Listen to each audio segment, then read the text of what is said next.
প্রিয় দর্শক, এই যে দেখেন আমি একটা বিশাল নদী পার হচ্ছি, প্রচন্ড স্রোত। হ্যাঁ, ছোটবেলায় যেহেতু নদীতে আমি ইয়ে করছি, নদীর আমি সাঁতার জানি।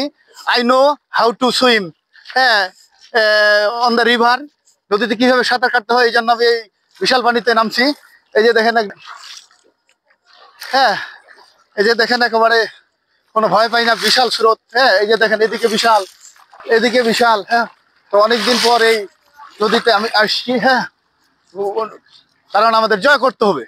শৈশবকালের যে স্মৃতিময় মুহূর্তগুলো আমাদের মনে পড়ে যায়, ঠিক আজকে এই নদীতে এসে মনে হয় আমি আজকে সেই ৪৫ বছর পূর্বের ছোটবেলার ক্লাস 5-এর ৫ম শ্রেণীর, ক্লাস 8-এর যেভাবে আমি ঘুরে মানে আমার 2 হাত ডানা খুলে যেভাবে পৃথিবীটা আমি ঘুরে দেখছিলাম, পৃথিবীর প্রকৃতি, পৃথিবীর প্রাকৃতিক সৌন্দর্য, পৃথিবী কেমন মহান, এই সৃষ্টিকর্তা কত সুন্দর করে এই পৃথিবীটা তৈরি করেছেন, সেগুলো আমরা ছোটবেলায় উপভোগ করেছি। কিন্তু আসলে আমরা বিভিন্ন সাংসারিক কারণে বড় হওয়ার পর প্রতিনিয়ত আমাদের সংসারের রাষ্ট্র জীবন, সাংসারিক জীবনের সম্মুখীন হতে হয়। এগুলোর কারণে আমরা শৈশবের যে স্মৃতিগুলো, এগুলো আমরা আসলে খেয়াল করি না। এটা আসলে ঠিক না।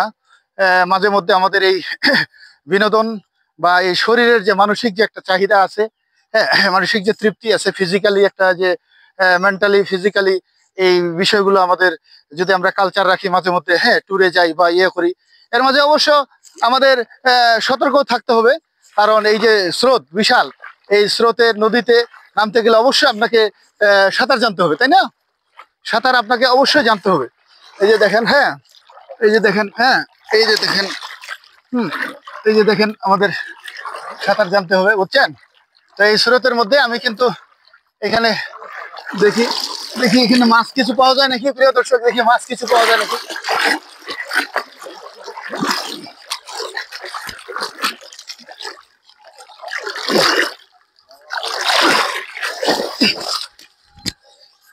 এই ছোটবেলা আমরা এইভাবে মাছ ধরছিলাম।